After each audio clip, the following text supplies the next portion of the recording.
Εσείς ξέρετε να τέτοιο υλικό. Από το ήξερα. Γιατί το μπερδεύετε. Πώς θα το φτιάξεις. Αφού είναι εδώ. Έχει 3 ευκαιρίες για να το λύσει. Πρώτα σκανάρει τις πλευρές.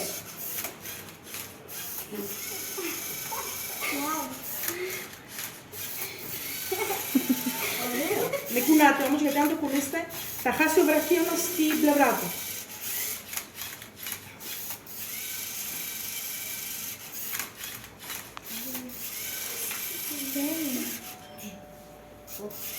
Δεν τα κατάφερε με την πρώτη, θα ξαναπροσπαθήσει μια δεύτερη.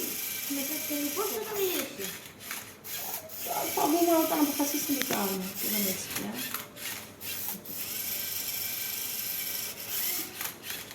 Συνήθως έχει 3 προσπάθειες να το λύσει. Ναι. Αν δεν το βρει, έχει άλλη μία.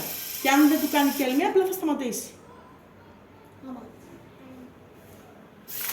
Θα το λύσει θεωρητικά σε 25 βήματα.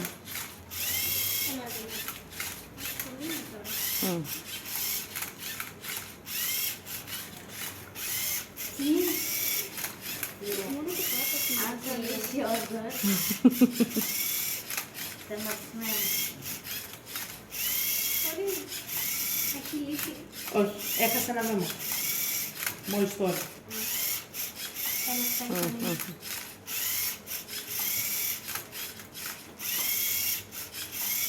Δεν. Έχασε ο βραχίωνας ένα βήμα, γιατί κόλλησε.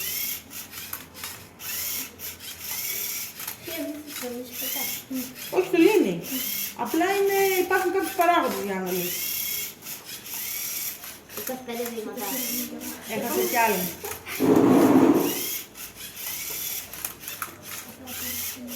Να μου το λύσει. Μην κουνάτε. Μην το κουνάτε, Λουκά. Η κυρία είπε δεν έχει καθόλου. Επίσης δεν διαφωνώ. Είναι άδικο να κάθεσαι εσύ και άλλοι να είναι όλοι όρθιοι. Χαίρετε κιόλας.